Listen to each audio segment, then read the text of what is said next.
Hi, I'm at Canada's Outdoor Farm Show 2025 in Woodstock, Ontario. I'm with Warren Genick with Green Aero Tech. They just did the drone demonstration here. The T100, a new model that was just released this week. Warren, tell me a little bit about it, please. Yeah, it's a fantastic product, a continuing upgrade in the line of DJI Agriculture, their Agras T series of drones. So previously we had the T50 with a 40-liter tank. Now we have the T100 that's been released this week. It's a fantastic upgrade with now 100 liters of capacity. Flies a lot faster, so we can cover a lot more ground in a short period of time. And yeah, it's going to change things again for farming. So the pace of technology that's really changing with these drones, I was here last year. I think you probably had the 50 model here, I believe, right? Yes.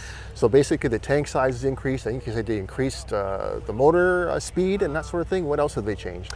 So as we have a bigger drone now, it's a bigger unit that we need to keep safe. So a big feature that's been added this year is the LiDAR sensor. So the ability for it to digitally see what's in its path in front, start to identify obstacles so that it can maneuver around them or slow down and otherwise find a new path so that it's safe that way. Very powerful feature that keeps this thing safe even though it's flying at these much faster speeds and with much more payload. So now that the drone has gotten a little bit larger, what has that done for in terms of battery longevity and that sort of thing and time in the air? So the net result is actually about the same as what we were seeing on the T50. So we have between 8 and 10 minutes of flight time depending on the application. Because yes, it is a larger battery, but it's a larger drone as well. So the efficiency is still there, and very much more so actually, because it can during that 8 to 10 minutes, it can cover almost twice the amount of area. So that's where we can see the big increase. Even though it's in the air for a relatively short period of time, we can be moving very fast with it and cover 10 plus acres in a flight. Okay. And when it comes to recharging a battery once it comes in from a mission, shall we say, how long does that take? So the idea is that it's nearly a one-to-one charge time. So if you've flown for that 8 to 10 minutes, it should take about 8 to 10 minutes to recharge the battery fully, but that does require a very large generator, so that's something that has to be factored into your purchase price. Okay.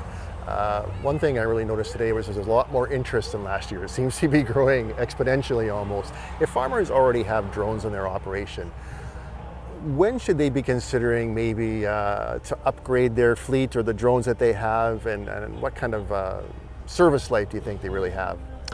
It's a good question, and I feel it really comes down to what that farmer expects from that drone. What they bought it for 3 years ago to do, it will still be doing today if they want, but there is other options to increase from there.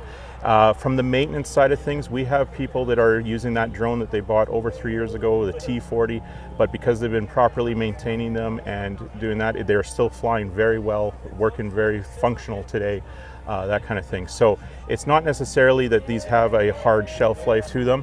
Once in a while, it might make sense to upgrade your batteries because those are a wear and tear item, that kind of thing. But on the drone itself, we offer all of the parts and service information to help you maintain that and keep it running tip-top shape for many, many seasons. Okay. So when it comes to those wear parts, what is areas that a drone operator should look for? Yeah, I always recommend somebody have a spare set of props available to them, because if you are going to get a little close to that tree or something on landing that gets kicked up from the ground or something like that, the propellers are probably going to be the first things that get impacted there. Other than that, there are some sensors that it might make sense to monitor or be careful with. The pumps themselves, if you don't clean out your tank regularly, it is possible that leftover application material or something can gum it up and burn out that pump, so it might be a good idea to have that on hand. But other than that, for the most part, these are very robust units, and so if you do have something that gets damaged, though, they're also very modular parts, so it's very easy to repair most parts in the field if you need to.